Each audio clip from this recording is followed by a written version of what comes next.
Alors bonjour à tous et bienvenue pour l'analyse de la troisième partie du championnat du monde d'échecs 2023 qui se joue entre le chinois Ding Liren et le russe Yan Nepomniachtchi. Alors dans la première partie de leur match, le chinois Ding Liren est passé tout près de la catastrophe, mais il a sauvé le demi-point dans la finale. Par contre, dans la deuxième partie, il n'a pas pu éviter la défaite. Et donc le russe mène 1-0. Et on va voir ce qui s'est produit aujourd'hui dans la troisième partie de leur match. Alors, dans cette partie, Yan Nepomniachtchi à les blancs, il ouvre avec le pion dame, D4. Cavalier F6, joué par Ding Liren. Il vient contrôler la case E4. Et cette case E4, les deux joueurs vont disputer fortement le contrôle dans l'ouverture. Alors, les blancs pourraient jouer cavalier C3 pour essayer d'armer la poussée E4, mais le coup D5 viendrait contrarier leur plan. C'est pourquoi les blancs jouent C4, préventivement. Le pion C serait capable maintenant d'éliminer le pion noir en D5, s'il pointait le bout de son nez sur cette case. Et les blanches souhaitent continuer par cavalier C3, puis la poussée E4. Alors les noirs jouent E6, Nepomniachtchi joue cavalier C3, il arme la poussée E4. Et là, les noirs ont deux coups pour éviter cette poussée E4. Soit ils vont jouer D5, comme dans la partie, soit ils peuvent jouer fou B4, venir clouer le cavalier en C3, pour que le cavalier ne puisse plus armer la poussée E4. Mais dans la partie, je vous l'ai dit, c'est D5 qui a été joué. Et là, Nepomniachtchi décide d'échanger, de prendre. Il n'est pas obligé de le faire, mais il va provoquer cette modification structurelle. Parce que la structure de pion, là, elle devient asymétrique. On n'a plus la même structure de pion. Et cette structure de pion, j'ai eu l'occasion de vous en parler parfois dans certaines vidéos de ma chaîne. Cette structure de pion s'appelle la structure Carlsbad. Alors, pourquoi on l'appelle la structure Carlsbad? Tout simplement parce qu'elle a été provoquée plusieurs fois dans des parties dans un tournoi en 1923 dans la ville de Carlsbad. Et cette structure de pion a la particularité d'ouvrir la colonne C en faveur des blancs, une colonne C semi-ouverte, et une colonne semi-ouverte E pour les noirs. C'est-à-dire que les blancs vont avoir un peu plus d'espace sur la colonne C, sur l'aile dame, et les noirs un peu plus d'espace au centre. Il y a d'autres éléments à voir dans cette structure de pion Carlsbad, mais j'en garde pour la suite. On va expliciter tous les avantages, les atouts et les inconvénients d'une telle structure. Pour l'instant, les blancs, c'est à eux de jouer. Et ils vont sortir le fou en G5, ce qui paraît naturel. Si on joue le pion en E3, on va fermer le fou en C1. Donc on va le sortir d'abord, on va lui faire prendre l'air. Il vient clouer le cavalier noir. Les noirs jouent C6. Maintenant qu'on a sorti le fou, on joue E3. Les noirs jouent H6. Ils questionnent le fou. Pour l'instant, pas de raison de provoquer cet échange. Fou prend cavalier, dame prend. Là, les blancs préfèrent pour l'instant reculer en H4 et conserver le clouage. Les noirs se développent en déclouant. Fou D3, petit roc, dame C2, tour E8 et cavalier E2. Et là, on va faire une petite pause. Parce qu'on peut se demander pourquoi cavalier E2 et pas cavalier F3. Et pour comprendre le coup cavalier E2, il faut s'intéresser à la structure de pion. Cette fois-ci, il faut aller un peu plus profondément dans la compréhension de cette structure de pion. Alors, quels peuvent être les plans d'évolution dans une telle structure de pion, la structure de pion Carlsbad? Eh bien, les blancs, ils ont deux leviers. Le levier E4 et le levier avec B5. C'est deux contacts. C'est les deux seuls contacts de pion qu'ils peuvent avoir dans cette position assez rapidement. Alors, essayer de préparer la poussée en B5 par B4 et B5. Alors, comment on prépare? Souvent en mettant la tour en B1 pour que le pion puisse venir en B4 et chercher à jouer B5 après. Chercher à imposer ce contact, on appelle ça l'attaque de minorité. C'est une attaque avec moins de pions. On a moins de pions blancs sur l'aile dame. Et c'est une attaque typique dans la structure de pion Carlsbad. Donc, on peut essayer avec les blancs de jouer tour B1, puis B4, puis B5. Et sur tour B1, B4, si les noirs jouent à 6, on jouera à 4 et on essaiera de jouer B5. L'idée, c'est d'essayer d'entrer en contact avec la structure de pion de l'adversaire, créer des ruptures, des affaiblissements structurels. On en parlera un peu plus tard. Mais les noirs ne sont pas dénués de réaction à l'aile dame. C'est ce qui va gêner un peu Yan Nepomniachtchi d'ailleurs. On en parlera tout à l'heure, mais vous verrez qu'il ne va pas lancer cette attaque de minorité. Donc on peut s'intéresser à la poussée E4. Mais cette poussée E4, si les noirs échangent, et il vaudra mieux que les noirs échangent d'ailleurs, parce que si les noirs méprisent, ignorent la poussée du pion blanc en E4, eh bien le pion pourra ensuite aller en E5, prendre de l'espace, chasser le cavalier défensif, et ça deviendra dangereux pour le roi noir. Donc sur cette poussée en E4, probablement les noirs se mettront à échanger en E4, et on s'apercevra qu'au centre, il ne restera plus qu'un pion D isolé, c'est-à-dire un pion qui n'aura pas de protection d'autres pions, qui sera ciblé sur la colonne. Donc souvent les blancs, ils vont chercher à pousser E4, mais en préparant avec F3. C'est pour ça d'ailleurs que les blancs ne jouent pas cavalier F3. Ils jouent cavalier E2 avec l'idée que le pion pourrait venir en F3 et qu'on pourrait jouer E4 après. Et en cas de prise, c'est pas une pièce qui reprend au centre, c'est le pion qui reprend. Et ainsi, il y aura un duo de pions centraux qui contrôleront les cases, et l'ouverture de la colonne F d'ailleurs, parce que si le pion F2 n'est plus là, s'il l'a repris en E4, la colonne F s'ouvre au profit des tours blanches qui pourront se joindre à l'attaque du roi noir. Donc il y a deux types de contacts que l'on peut créer dans la structure de pion ici. Un contact avec B4, B5 et un contact avec F3, E4. Alors, il faut préparer tout ça. Et on va voir ce que Jan Nepomniachtchi va choisir. Les noirs ont joué cavalier D7, petit roc, et les noirs jouent A5. Donc déjà, ils freinent la poussée B4. Alors, A3 a été joué, cavalier H5, les deux fous sont en position d'échange.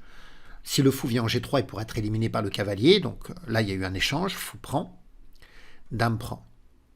Et regardez ce que choisit Nepomniachtchi de jouer. Il joue tour 1. Donc là, son idée est claire. Il renonce à l'attaque de minorité par B4, donc, sinon il aurait joué tour B1 pour essayer de préparer B4. Mais avec tour 1, l'idée, ça va être de bouger le cavalier pour que la tour défende le pion, pour résister à la pression sur ce pion sur la colonne, et après de pouvoir jouer F3, puis la pousser E4. Donc l'idée, c'est de jouer cavalier C1, F3, la tour protégera le pion, et le pion F soutiendra la poussée E4. C'est ainsi que les blancs cherchent à évoluer. A noter que si les blancs avaient joué tour B1, et que les noirs avaient par exemple replacé leur cavalier en F6, avec cette poussée en B4, prise, les blancs sont prêts à jouer B5, à frapper la structure de pion des noirs pour essayer de créer des faiblesses. Le problème, c'est que les noirs peuvent contrer cette attaque de minorité en jouant B5. Alors vous allez me dire, oui, mais si le cavalier blanc bouge, il y a l'attaque sur le pion C6. Mais en fait, le plan que vont jouer souvent les noirs, c'est de mettre leur cavalier en C4. Ils jouent souvent des idées avec cavalier B6, cavalier C4. Le cavalier sera bien soutenu par les deux pions, et ça empêchera toute attaque sur le pion C6, parce que le cavalier noir en C4, il va entraver toute la pression sur la colonne. Donc ça, c'est souvent une idée défensive contre l'attaque de minorité, c'est de jouer B5, puis d'installer un cavalier en C4.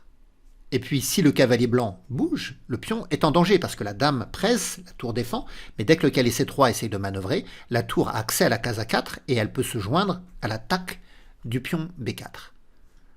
Donc c'est pour ça, dans la position, que Nepomniachtchi n'a pas joué tour B1 et n'a pas cherché à armer l'attaque de minorité. Donc il a joué tour E1. Les noirs ont joué cavalier F8, il libère le fou ici, cavalier C1, cavalier F6, et F3. Et vous voyez, l'intérêt de la tour qui protège le pion, ça empêche les noirs de prendre. Alors, comment les noirs vont réagir ? Ils ne peuvent pas laisser E4 arriver impunément. Parce que s'ils font rien après, il y aura E5, on en a parlé, chasse le cavalier noir, valide une majorité de pions à l'aile droite, parce qu'il y aura un pion E, un pion F, un pion G, un pion H, 4 pions contre 3.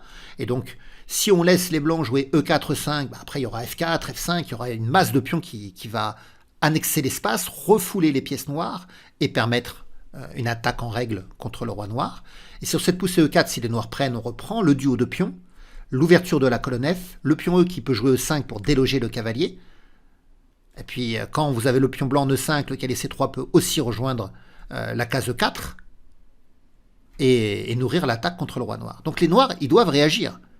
C'est un moment critique pour eux. Alors ils ont joué cavalier E6. Leur idée, c'est que sur la poussée E4, le pion D4 sera plus protégé. C'est pour ça que Nepomniachtchi remet son cavalier en E2, avec l'idée de jouer E4 et le cavalier qui protège D4. Alors les noirs sont toujours face à cette position critique. Comment ils vont lutter contre cette progression structurelle ? Vous avez une idée, vous ? Que feriez-vous avec les noirs ? Je vous invite à mettre la vidéo sur pause pour essayer de voir si vous allez trouver la réaction de Ding Liren. La réaction correcte. A tout de suite. Alors, quelle idée avez-vous eue ? Eh bien ici, Ding Liren, il joue C5. Il vient frapper le centre blanc. Puisque les blancs cherchent à jouer E4, l'absence du pion E va fragiliser le pion D4. Donc les noirs sont proactifs dans la contre-attaque centrale. Ils jouent C5 et ils attaquent D4. Bon, alors, qu'a fait Nepomniachtchi ? Il a joué fou B5, il attaque la tour. Ici, tour D8 a été joué. on pourrait se dire que les noirs devraient plutôt garder la tour sur la colonne et jouer fou D7. Alors ce qui a gêné Ding Liren, c'est peut-être l'échange des fous. On ne peut pas vraiment reprendre du cavalier parce que ça perdrait le pion D5, donc il faut reprendre de la dame. Et peut-être que le coup cavalier A4 avec la dame qui protège le cavalier qui menace les fourchettes dame tour avec la case B6, le cavalier, le pion et la dame qui attaquent le pion C5, ça devait déplaire à Ding Liren. Donc, du coup, Ding Liren a joué tour D8. Il y a eu la prise en C5. Dame reprend, attention, ça vise le pion E3. Donc dame D2, on vient défendre. Maintenant fou D7, il y a l'échange des fous. Fou prend. Cavalier prend. Alors vous allez me dire, oui, mais le cavalier était défenseur du pion D5. Mais c'est un piège. Sur cavalier prend, on ne peut pas réellement prendre le pion D5. Déjà, si on prend avec le cavalier, c'est la douche froide. Les noirs jouent cavalier B6. Ils vont attaquer 3 fois le cavalier, qui est cloué parce qu'il y a la dame derrière. Et le pion ne peut pas jouer en E4 pour le soutenir parce qu'il est lui-même cloué par la dame. Donc pas question de s'emparer du pion D5 avec le cavalier. Alors vous allez me dire, oui d'accord, mais on peut s'emparer du pion D5 avec la dame. Oui, mais n'oublions pas que le pion E3 est lui aussi en prise. La dame D2 a le travail de défendre le pion E3. Alors, cavalier D4 a été joué par Nepomniachtchi. Et c'est vrai que, on pourrait ainsi dire que cette structure de pion, elle est quand même intéressante pour les blancs, parce que les noirs ont un pion isolé D5, et le cavalier D4 s'installe au centre, bien protégé par le pion et la dame. Bon. Mais les noirs vont jouer cavalier B6, et chercher l'arrivée en C4, pour que le cavalier attaque la dame, le pion E3 et le pion B2. Donc la case C4 est très intéressante. Difficile de contrôler cette case C4 avec un coup comme B3, puisque ça fragiliserait le cavalier et surtout le pion. Alors, tour D1 a été joué, cavalier C4, dame F2, tour C8, cavalier A4, on repousse la dame qui vient en E7, tour E1, dame F6, le cavalier est venu en B5, et là les deux joueurs vont répéter la position. Il y a eu cavalier C7, le cavalier est revenu en D4, cavalier E6, cavalier B5, cavalier C7, cavalier D4, cavalier E6, et on a le match nul puisque la position va se répéter 3 fois. Donc c'est une règle qui provoque le match nul. Alors on pourrait se dire, oui, mais les blancs, s'ils veulent essayer de gagner la partie, ils peuvent essayer de jouer autre chose, mais le problème pour continuer cette pièce de théâtre, c'est qu'il faudrait avoir des évolutions. Et là, la structure est figée. Je ne sais pas comment continuer, en fait. En plus, il y a des pièges. Par exemple, le cavalier, s'il essaye de se remettre en C3, eh bien, les noirs pourraient faire cavalier prend A3. Si on prend, la tour prend le cavalier. Les cavaliers noirs, en réalité, sont bien placés. Le cavalier C4 est très bien placé. On ne peut pas jouer B3 pour le déloger, ça perd le pion en A3. Voilà, le cavalier C4, il est vraiment trop fort. Cette pression en B2, cette pression en E3... Oui, donc là, les deux joueurs ont préféré faire match nul. Alors même si la partie se finit par ce match nul et qu'on n'a pas de résultat décisif, de victoire, on ne peut pas toujours gagner aux échecs, eh bien j'espère que vous avez trouvé un intérêt dans l'étude de cette partie, de cette structure de pion, surtout la structure de pion Carlsbad, avec les différentes évolutions, on en avait parlé dans cette position. Comprendre que les blancs, ils ont 2 plans, celui d'essayer de créer l'attaque de minorité avec tour B1, B4, B5, la connexion, le contact du pion B5 contre le pion C6.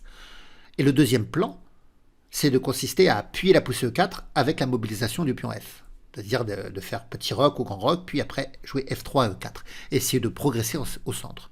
Et ce qui est intéressant, c'est de voir comment les noirs ont réagi. Dès que les blancs ont joué F3 qui préparait la poussée E4, on voyait que les noirs préparaient la contre-poussée C5.